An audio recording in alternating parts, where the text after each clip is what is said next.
Buenos días, queridos televidentes. Estamos aquí en su programa favorito, Lo Actual. Yo soy Alana Monsanto y en esta oportunidad tenemos a la doctora Lorena Malave, médico internista, que nos va a dar una charla sobre los brotes que hay actualmente de la COVID-19 después de casi 3 años de pandemia. Buenos días, mucho gusto, gracias por la invitación. Soy médico internista, ya de muchos años de experiencia.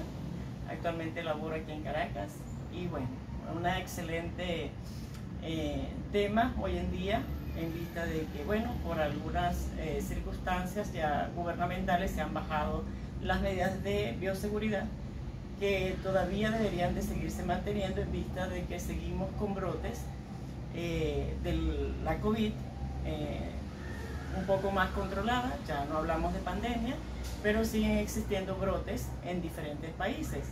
En nuestro país principalmente para marzo y abril ocurrió un nuevo brote que se asemejó mucho su sintomatología a cuadros gripales virales, que muchas personas lo tomaban como cuadros virales gripales y que todos esos casos deberían de haber sido, se le debía haber hecho pruebas en relación a COVID porque había la probabilidad de que fuese COVID.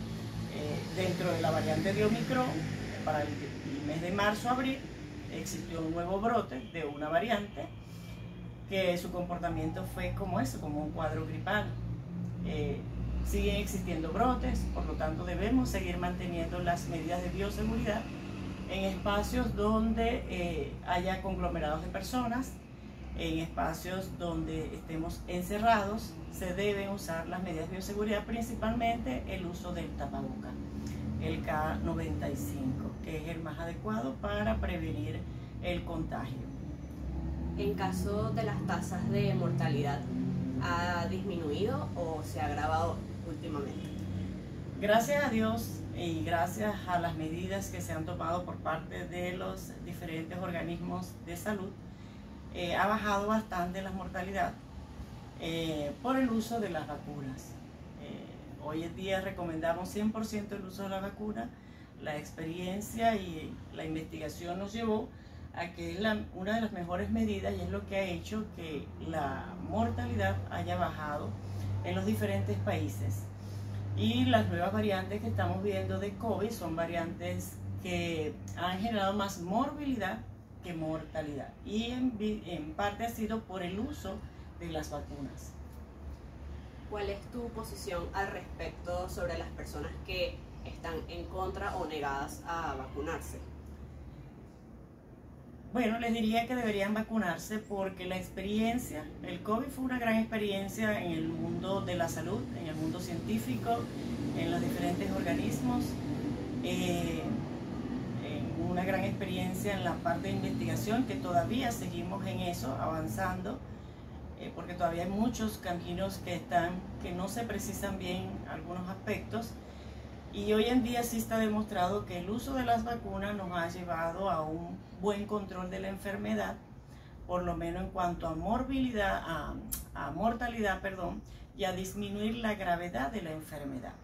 En aquellos pacientes que han sido vacunados pueden presentar COVID nuevamente, porque el hecho de estar vacunado no significa que no pueda repetir. Sí puede repetir la enfermedad porque el virus sigue mutando y tenemos diferentes variantes, y mientras sigan saliendo diferentes variantes de COVID, podemos tener la enfermedad. Pero el uso de las vacunas ha hecho que la gravedad y las hospitalizaciones hayan disminuido. Entonces les recomiendo a todas aquellas personas que están negadas a ponérsela, que acudan a sus centros, que ha sido una de las mejores medidas para poder controlar esta gran pandemia que generó gran problema mundial de toda índole. ¿Cuáles serían los síntomas que se están viendo actualmente con estos nuevos brotes? Bueno, siguen siendo muy parecidos, sin embargo hay algunos síntomas puntuales que la logran diferenciar del resto de las otras cepas. Uno es la odinofagia, que es el dolor de garganta. Esta nueva cepa que se presentó en marzo y abril estaba dando mucho dolor de garganta. Existen también algunos pacientes que están presentando conjuntivitis, sobre todo en la población pediátrica, que anteriormente no se veían con las otras cepas. Y el resto de la sintomatología sí se parece, que es la fiebre, el malestar general, la tos. Normalmente son tos seca, no es tos húmeda con expectoraciones. El dolor torácico, la mialgia, que es el dolor muscular, o las artralgias, son síntomas que se veían en todas las otras cepas, pero la odinofagia, que es el dolor de garganta, y la conjuntivitis son síntomas nuevos de estas nuevas cepas.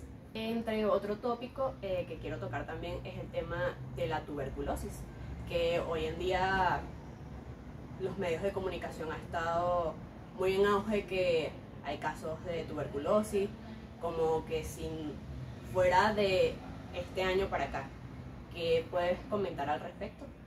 Bueno, la tuberculosis es una enfermedad de muchos años, diagnosticada desde hace muchos años como entidad nosológica, pero siempre ha existido, y de un tiempo para acá, desde unos cuantos años para acá, ha existido una epidemia bien importante de la tuberculosis. Por lo menos en nuestro medio en Venezuela las cifras no han bajado, se mantienen en una morbilidad muy alta.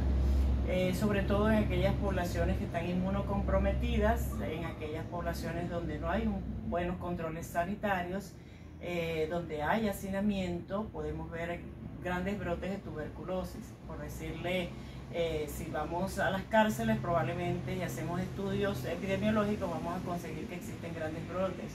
En las poblaciones con inmunodeficiencia, con VIH, también podemos ver grandes brotes de tuberculosis. Entonces, decir que es una enfermedad que tiene actualmente un auge mayor, que ha aumentado su morbilidad en este último año, no, ya desde hace unos cuantos años atrás viene ascendiendo ese pico, y bueno, creo que no se le ha dado el valor o la atención adecuada. Por ser una enfermedad tan precaria, pudiésemos decir, ¿cuáles son los síntomas que más podemos detectar para saber que posiblemente puedo decir, tengo tuberculosis, o puede ser que tenga tuberculosis? La tuberculosis suele ser una enfermedad que se presenta, como ya comenté, en pacientes inmunocomprometidos o en pacientes que tienen condiciones nutricionales precarias. Esos son pacientes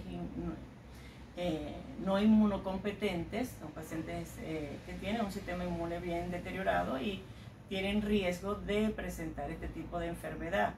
Entonces vemos pacientes, por ejemplo, un paciente que puede tener una pérdida de peso importante, con un decaimiento importante, con un desgano importante, una debilidad importante, un poco anémico, con un cuadro de desnutrición, y en esos pacientes podemos sospechar de tuberculosis. Paciente que tiene una tos persistente, una tos crónica, que ha persistido y no se le ha estudiado y se ha atribuido a muchos factores, puede ser una tuberculosis. La tuberculosis no nada más afecta al pulmón, puede afectar otros órganos. Entonces, bueno, es lo que llamamos una de las enfermedades que enmascara. O sea, ella se puede pensar ante cualquier enfermedad, siempre uno descarta tuberculosis. Un paciente oncológico muchas veces tenemos que pensar en tuberculosis. Un paciente que estemos estudiando por inmunocompromiso o una enfermedad inmunológica, muchas veces tenemos que descartar tuberculosis. Un paciente que puede tener afectación de cualquier parte, porque la bacteria afecta cualquier parte del órgano, siempre tenemos que sospechar de una tuberculosis, y en nuestro medio más. ¿Esto es una enfermedad contagiosa? Sí, es una enfermedad contagiosa, sobre todo si la persona tiene tos.